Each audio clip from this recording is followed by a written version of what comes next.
আমি শুধু একটি কথা বলতে চাই, আজকে আমার প্রিয় নবীর সম্বন্ধে যারা কটূক্তি করবে, ব্যঙ্গ করবে, আমি মুসলমান হিসেবে বলতে চাই, আমি কোন সংসদ সদস্য না। এখন সেই কুকুরের বাচ্চা ফ্রান্সের প্রধানমন্ত্রীকে বলতে চাই, আজকে তুমি আমার সামনে থাকছি, হত্যা করতাম।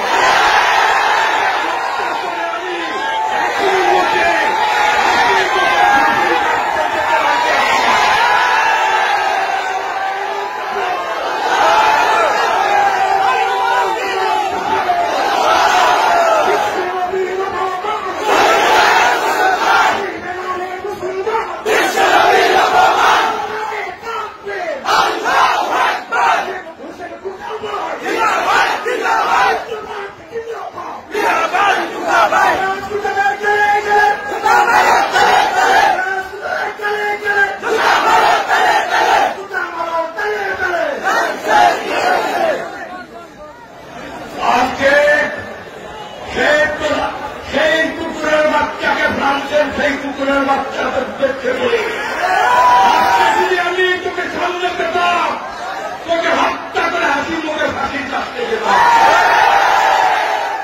আমি মাননীয় প্রধানমন্ত্রীর কাছে আকুল আবেদন করি, আপনি এক মুসলিম সম্মানিত পরিবারের সন্তান, আপনার পিতা একজন সাচ্চা মুসলমান ছিল, আপনার পিতা মুসলমানদের জন্য অনেক কিছু করেছেন, ঐশিক সম্মেলন থেকে শুরু করে ইসলামের জন্য অনেক কিছু আপনার পিতা করেছেন।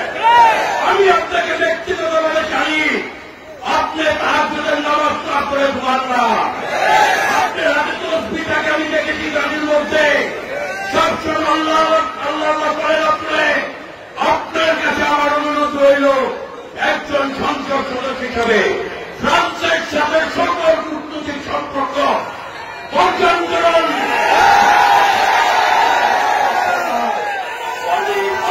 কোনো কিছু নাই, আমার নবীর বাইরে কোন পরিচয় নাই। আমার নবীর বিরুদ্ধে যে বলবে তার সাথে ক্রিকেট সম্পর্ক। অতি শীঘ্রই আগামী 8 তারিখে সংসদের অধিবেশন ডাকা হয়েছে। মাননীয় রাষ্ট্রপতি সংসদ দেখেছেন, আমি মাননীয় প্রধানমন্ত্রী, আপনি আমার মাতৃতুল্য নেত্রী, আপনি ইসলামের জন্য কাজ করছেন, আপনি আমার সবই সবের নির্দেশে তার মধ্যে কারণের মধ্যে স্বীকৃতি দিয়েছেন। আল্লাহ সবই সাথে আপনি অনেক চিন্তা করতেন, আমি জানি।